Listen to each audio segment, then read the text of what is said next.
So a couple weeks ago, I was heading home at night with my family in the vehicle when I was pulled over by an officer with the Stewart Police Department. For those of you who don't know, Stewart is a city in Martin County on Florida's east coast. Unfortunately, I can't play the audio of the interaction because my Spotify playlist was playing in the background and I don't want to get a copyright strike from YouTube. But here's the gist of what happened. The officer, who I'll refer to as Officer T, told me that my high beams were on and that I can't use them when there is oncoming traffic. With regards to the specific statute, the officer was correct, as what she said was based on Florida Statute 316.238, subsection 1A. In fact, as described in subsection 2 of the same statute, anyone who commits this violation is guilty of a non-criminal traffic infraction, and it is also classified as a moving violation. Fines vary per county in Florida, and according to this chart for Martin County, a moving violation is a $163 fine. Fortunately for me, my high beams were not on. The officer had confused my extra bright LED bulbs with the high beam, but after explaining to her, she allowed me to demonstrate the difference between high and low beams. Whew, that was a close call. But wait, she wasn't done yet.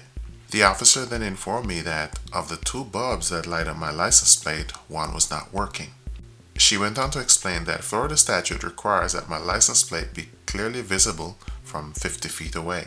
In reality, Florida statute 316.605 subsection 1 says in part, the alphanumeric designation shall be clear and distinct and free from defacement, mutilation, grease, and other obscuring matter, so that they will be plainly visible and legible at all times 100 feet from the rear or front. So after Officer T mentioned what she thought the statute said, she requested my license and registration and went back to her vehicle. After returning with my documents, she asked me what I had on the back of my vehicle, and I told her it's a bicycle rack. Officer T then went on to recommend that I remove it when it's not in use. Why? Because according to her, technically it's not allowed because it's obscuring the plate. So, was she right? In 2010, in a Florida appellate court, in the case of Harris versus State, the court determined that obscuring only applied to things that were affixed to the license plate itself. And that seems to be an accurate interpretation of the statute because the statute clearly mentions things such as defacement, mutilation, grease, and other obscuring matter. However, 6 years later, in the case of English versus State, which went all the way to the Florida Supreme Court, the court determined that a vehicle's license plate must be plainly visible at all times per the statute. As such, where at least one letter on the plate is unreadable because of a hanging wire, it would constitute a probable cause for a traffic stop and a citation.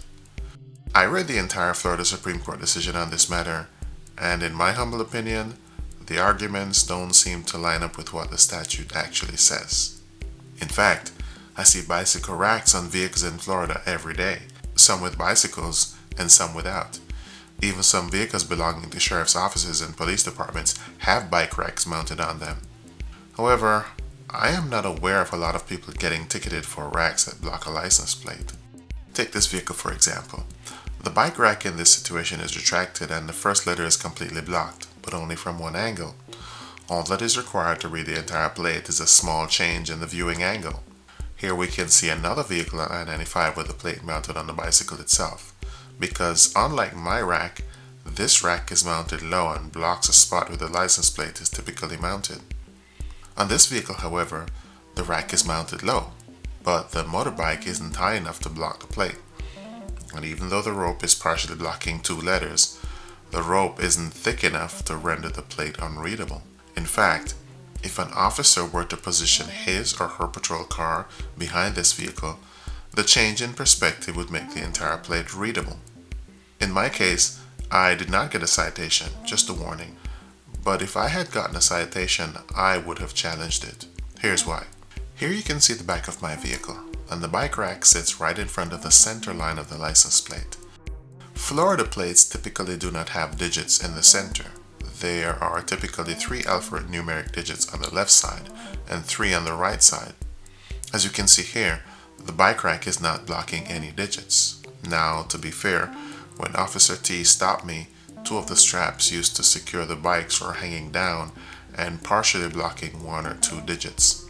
But even that does not rise to the level of obscure as indicated in the statute, as I was able to clearly determine what the letters were, even though they were partially blocked. Besides, that partial blockage was easily overcome by simply shifting my head slightly to either side to get a better view of the plate. In addition, although one of my license plate bulbs was really blown, the remaining bulb, the street lights, and the light from Officer T's headlights on her police car were far more than enough to illuminate my license plate. Overall, though, I think this was a good, constitutionally sound traffic stop. Officer T was professional and respectful and didn't waste my time by asking silly questions like, "Do you know why I stopped you?"